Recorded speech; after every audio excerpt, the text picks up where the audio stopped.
அன்பு சகோதரர் அண்ணாமலை அவர்களுக்கு வணக்கம். நேற்றைய தினம் பாரதிய ஜனதா கட்சியிலிருந்து நீங்கள் விலகி ஒரு புதிய கட்சி துவங்குவதாக சோசியல் மீடியால பேசியிருக்கிறீங்க. பாரதிய ஜனதா கட்சியிலிருந்து ஒருவர் விலகி வேறொரு கட்சிக்கு போகிறார் என்றால் இது புதுசா நடக்கல, பல காலங்களில் நடந்திருக்கு. ஏன் நீங்கள் தலைவராக இருக்கும் பொழுது கூட உங்களுடைய தலைமையின் மீது அதிருப்தி கொண்டு பல பேர் இந்த கட்சியை விட்டு விலகி இருக்கிறார். அது மாதிரி நீங்க போகும் பொழுதும் வாழ்த்துக்கள் சொல்லலாம் என்று நினைத்தால் வன்மத்தோடு நீங்கள் பேசிய வார்த்தைகள் இன்னும் எங்களுடைய நெஞ்சில் புண்ணாக தைக்கிறது. பாரதிய ஜனதா கட்சி என்பது இந்துத்துவா என்கிற ஒரு உயரிய சித்தாந்தத்தை அடிப்படையாக கொண்ட கட்சி. சனாதன தர்மம் என்கிற நம்முடைய பண்பாட்டை, கலாச்சாரத்தை காலம் காலமாக நாம் பின்பற்றி வரக்கூடிய வாழ்வியல் நெறிமுறையை இந்த தேசம் முழுக்க கொண்டு செல்ல வேண்டும், மக்களை பண்படுத்த வேண்டும் என்று சொல்லுகிற ஒரு கட்சி. இதெல்லாம் உங்களுக்கு புதுசா பாடம் எடுக்க தேவையில்லை. நீங்களே நிறைய பாடம் எடுத்திருக்கிறீர்கள், நிறைய பேசியிருக்கிறீர்கள். ஆனா இந்த கட்சியிலிருந்து போனவர்கள் எல்லாம் கட்சியினுடைய நிர்வாகம் சரியில்லை அல்லது என்னை சரியாக கவனிக்கவில்லைன்னு போயிருப்பாங்க. நீங்கள் வன்மத்தோடு என்ன பேசியிருக்கிறீர்கள் என்றால், அதிமுக எப்படியோ, தாவேகா எப்படியோ, திமுக எப்படியோ அப்படித்தான் நாங்கள் பாஜகவை பார்ப்போம் என்று சொல்லியிருக்கிறீர்கள். இவ்வளவு காலம் நீங்க எந்த சித்தாந்தத்திற்காக பேசினீர்களோ, எந்த கொள்கை கோட்பாடுகளுக்காக நீங்கள் சிரமப்பட்டீர்கள்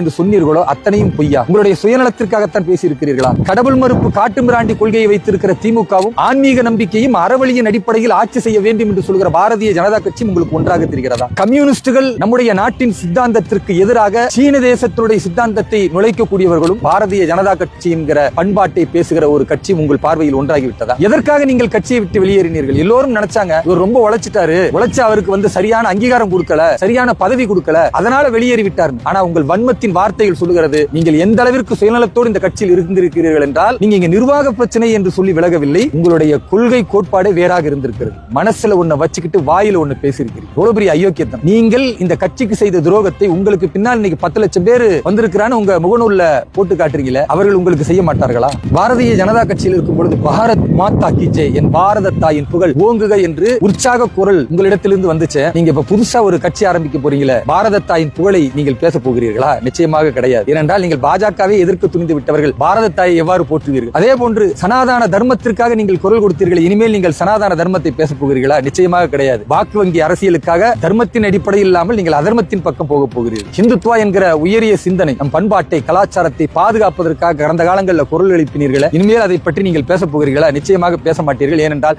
சிறுபான்மை வாக்கு கிடைக்காது என்ற அதிமுக, திமுகவுடைய அதே கொள்கையை தான் நீங்களும் அடிப்படையாக பின்பற்ற போகிறீர்கள். உங்களிடத்தில் எந்த மாற்றமும் கிடையாது. ஆனால் நீங்கள் நம்மிடத்தில் மாற்றம் வர வேண்டும், பிறகு மக்களிடத்தில் மாற்றத்தை ஏற்படுத்தலாம் என்று நினைக்கிறீர்கள். நீங்களே ஒரு துரோகத்தின் அடையாளமாகத்தானே திகழ்கிறீர்கள். திரும்ப திரும்ப நீங்கள் என்ன சொல்வீர்கள்? நான் நரேந்திர மோடி அவர்களுக்காகத்தான் இந்த கட்சிக்கு வந்தேன் அப்படின்னு சொன்னீங்களே. இன்றைக்கு பாரத பிரதமர் நரேந்திர மோடி அவர்களுடைய முன்னேற்றமான திட்டங்கள்ல எதை நீங்கள் குறை கண்டீர்கள்? எந்த விஷயத்தில் உங்களுக்கு கருத்து வேறுபாடு வந்து விட்டது? எதையாவது நீங்கள் பேசுகிறீர்களா? பாரதிய ஜனதா கட்சியிலிருந்து நீங்க விலகுறீங்க. உங்க பின்னால நீங்க ஒரு கொள்கையை சொல்லி ஒரு கூட்டம் சேர்த்தா நாங்க சந்தோஷப்பட்டிருப்போம். உங்களுக்கு பின்னால நீங்கள் ஒரு சித்தாந்தத்தை சொல்லி கூட்டம் சேர்த்திருந்தா நாங்க சந்தோஷப்பட்டிருப்போம். ஆனா உங்களுக்கு பின்னால் சேரக்கூடிய கூட்டம் எல்லாம் நீங்கள் மாநில தலைவராக இருக்கும் பொழுது யார் பாரதிய ஜனதா கட்சிக்கு வந்தார்களோ அல்லது பிற கட்சிகளில் இருந்து வந்து உங்களுடைய பேச்சுக்களால் மட்டும் ஈர்க்கப்பட்டார்களோ அவர்கள் தான் இன்றைக்கு உங்கள் பின்னால் வந்திருக்கிறார்கள். இந்த தேசம் முதன்மையானது என்று நினைக்கிற, இந்துத்துவா என்கிற சித்தாந்தம் நம்முடைய வாழ்வியல் நெறி என்று நினைக்கிற, சனாதன தர்மம் தான் இந்த தேசத்தினுடைய அடிப்படை தன்மை என்று நினைக்கிற ஒரு காரியகர்த்தா கூட, ஒரு பாரதிய ஜனதா கட்சியின் தொண்டன் கூட உங்கள் பின்னால் வரமாட்டான். இனி தமிழகத்தில் பாரதிய ஜனதா கட்சி ஏற்படுத்தக்கூடிய அரசியல் மாற்றத்தை நீங்களும் பார்க்கத்தான் போகிறீர்கள். பாரதிய ஜனதா கட்சியின் தொண்டர்கள் இனி களத்தில் வீரியத்தோடு பணி செய்வார்கள். உங்களை மட்டுமல்ல,